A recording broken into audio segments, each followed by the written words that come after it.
அந்தமான்னு சொன்னாலே எல்லாருக்கும் ஞாபகம் வரக்கூடிய ஒரு இடம் அந்தமானில் இருக்கக்கூடிய செல்லுலார் ஜெயில். அந்த செல்லுலார் ஜெயிலில் இருக்கக்கூடிய வளாகத்தில் தான் நம்ம இருக்கோம். மொத்தம் 7 விங்ஸ், அதாவது நடுவில் ஒரு இடம் இருக்கும். அதை சுற்றி சூரியன் மாதிரி 7 பிளாக்காக கட்டியிருப்பாங்க. 693 சிறை கைதிகள் இருக்கிற வகையில் 693 ரூம்கள் இங்கே இருக்குது. கொடூர குற்றங்கள் செய்யக்கூடிய நபர்களை இங்கே கூட்டிகிட்டு வந்து சித்திரவதை பண்ணுறது, அவர்களுக்கான தண்டனை வழங்குவது, தூக்குகளை போடுவது, இதெல்லாமே இங்கே நடந்திருக்கு. குறிப்பாக சுதந்திர போராட்டத்தில் ஈடுபட்டிருக்கக்கூடிய வீரர்களை வந்து இங்கே அழைச்சிட்டு வந்து அவங்களுக்கு தனிமைப்படுத்தப்படுறது தான் முக்கியமான ஒரு தண்டனையாக பார்க்கப்படுது. ஏன்னா ஒரு சிறைக்குள்ளே ஒருத்தர் தான் இருப்பாங்க.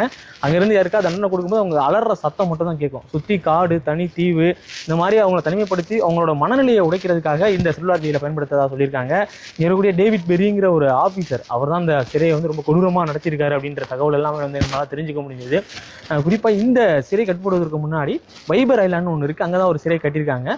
இந்தியாவில் எந்த பகுதியில் அவங்க வந்து குற்றம் செஞ்சாலும், அதாவது கொள்ளையடிப்பது, கொலை செய்வது, இது மாதிரி இருந்தாலும் அந்த குற்றவாளிகள் இங்கே தான் கூட்டிட்டு வராங்க. அவருக்கான தண்டனைகளும் வழங்கப்பட்ட இடம் செல்லுலார் ஜெயில். அது இன்னுமே வந்து சுதந்திர போராட்ட வீரர்களுடைய ரத்தம் சிந்திய ஒரு இடமாக தான் பார்க்கப்படுது.